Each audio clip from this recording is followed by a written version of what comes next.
Provavelmente você entendeu incorretamente. Tudo posso naquele que me fortalece. Mas hoje vamos tentar explicar aqui esse texto que é muito mal interpretado. Talvez até saiba, mas boa parte do povo interpreta de maneira incorreta. Então vamos lá, vamos falar sobre isso hoje. Filipenses 4. Bom dia, graça e paz. Deixa eu abrir aqui. O contexto aqui, Filipenses 4:10, Paulo está se alegrando, está agradecendo os irmãos porque enviaram uma oferta para ele. Aí Paulo diz, olha, verso 11, não digo isso por conta da necessidade, porque já aprendi a viver contente em qualquer circunstância. Tanto sei estar passando fome e tal, e aí verso 13, tudo posso naquele que me fortalece. Então ele fala, eu aprendi a estar satisfeito em qualquer circunstância, em qualquer situação, tanto de escassez quanto de fartura, tudo posso naquele que me fortalece. O que que isso, como que as pessoas geralmente interpretam? Eu posso conquistar todas as coisas. Eu posso realizar grandes obras. Que esse seria o sentido. Não é. Apesar, isso eu vou falar amanhã. Eu creio que isso exista também na Bíblia, de que podemos ter fé para realizar grandes coisas. Mas esse texto aqui não está falando exatamente sobre isso. E eu vou falar sobre isso mais detalhadamente, acho que amanhã ou depois. Mas já de início é isso. Esse texto ele está falando sobre uma fé que suporta os sofrimentos. Esse tudo posso nele é, eu posso enfrentar a dificuldade e resistir a ela. E não sucumbir. Eu posso enfrentar a prosperidade e também não sucumbir, porque tem muita gente que desvia quando tem pouco e tem gente que desvia quando tem muito. E Paulo está dizendo, eu me mantive firme, forte em qualquer circunstância. Eu suportei qualquer uma. Então esse é o sentido. Mas hoje, eu vou desenvolver isso ao longo da semana. Mas hoje eu queria falar apenas, então, disso aqui, ó. Como que a nossa fé, ela pode se manifestar de duas maneiras, aparentemente assim até diferentes. Como assim? A gente precisa ter uma fé para ver o milagre acontecer e a gente também precisa ter uma fé quando o milagre não acontece. Então aqui eu acredito que esse tudo posso nele tem mais a ver com ter fé quando nada acontece, que é o caso de Paulo, ele está preso e ele mesmo assim está firme.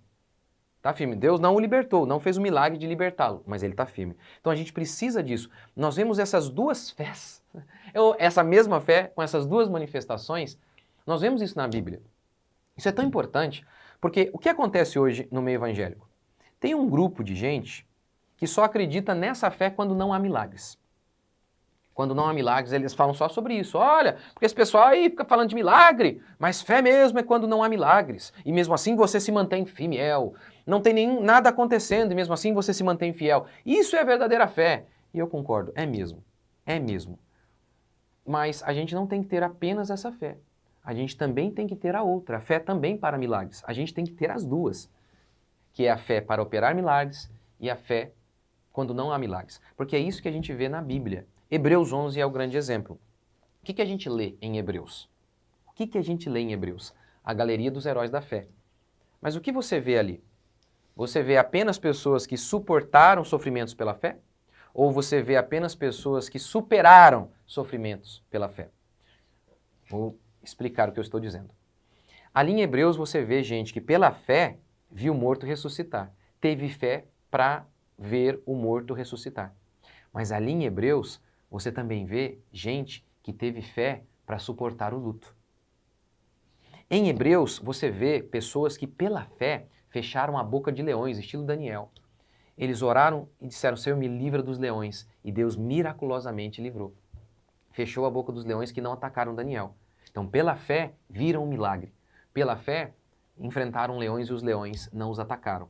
Mas há um outro tipo de fé ali também em Hebreus. Eles, pela fé, foram devorados por leões. Lembra dos cristãos lá no Coliseu Romano? Leões os devoraram, mas eles não perderam a fé. Então, ali foi uma fé para suportar o sofrimento. Daniel teve uma fé para superar o sofrimento. O leão não o devorou. Mas muitos cristãos foram devorados e eles tiveram fé também. E é isso que você vê em Hebreus. Você vê a fé daqueles que realizam coisas, que fazem coisas maravilhosas pela fé. E você também vê a fé daqueles que quando nada está acontecendo, parece que Deus não está realizando nada. E eles estão ali pela fé. E isso é poderoso. Pela fé, o texto diz, eles extinguiram a violência do fogo. Ou seja, Sadraque, Mesaque e Abednego, que pela fé não foram queimados. Deus deu livramento para eles. Ao mesmo tempo, Hebreus relata homens que pela fé foram queimados. Tá vendo? Então, a gente precisa viver esses dois lados da fé. A hora que eu estou falando, né, essas duas fés, só existe uma fé, né? Estou falando só para ser mais didático. Mas a gente precisa viver esses dois lados, da nossa fé.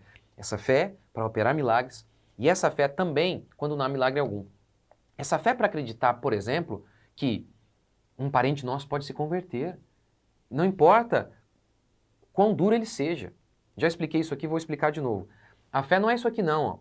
Não é... Lembra de Abraão? Abraão estéril e a esposa dele estéril? Não é que o médico falou, ei, vocês têm 1% de chance, e assim eles acreditaram. Isso aí não é fé. A fé genuína, sabe qual é? Não há chance alguma, humanamente falando, é impossível. E ainda assim Abraão falou, eu creio. A fé é isso. Não há chance nenhuma de aquilo dar certo, de algo acontecer, mesmo assim você crê. Isso é fé. E nós somos chamados para isso, como Abraão foi. Como Davi, que pela fé saltou muralhas, destruiu exércitos, nós fomos chamados. Nós fomos chamados. Então eu e você, nós somos chamados para ter esse tipo de fé.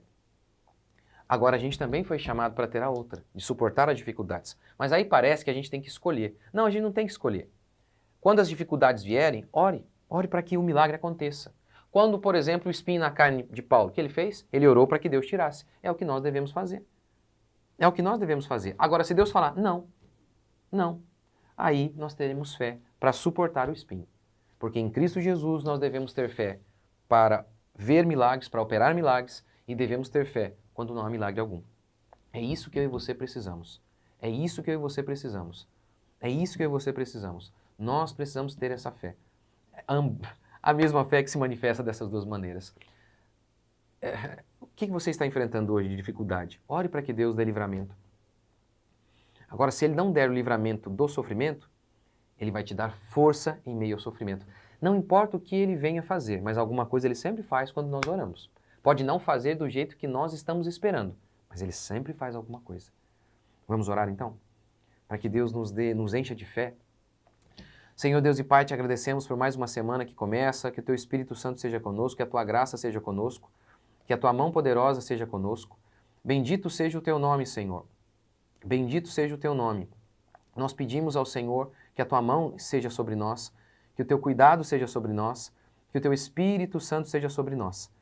Ó Deus, seja conosco, nos fortalece, nos enche de fé para que possamos ver o Teu milagre. E também nos enche de fé quando não houver milagre algum. Que possamos dizer, tudo posso no Senhor, não importa a circunstância que estejamos, porque o Senhor é o nosso sustento. Que o Senhor possa fortalecer cada um de meus irmãos que estão me acompanhando agora, onde eles estiverem. Que o Senhor possa fortalecê-los para que eles possam dizer, tudo posso no Senhor que me fortalece. Que a bênção do Senhor esteja sobre nós, que o cuidado do Senhor esteja sobre nós. Nós te bendizemos em nome de Jesus. Amém? É isso aí, gente. Deus abençoe. Até a próxima.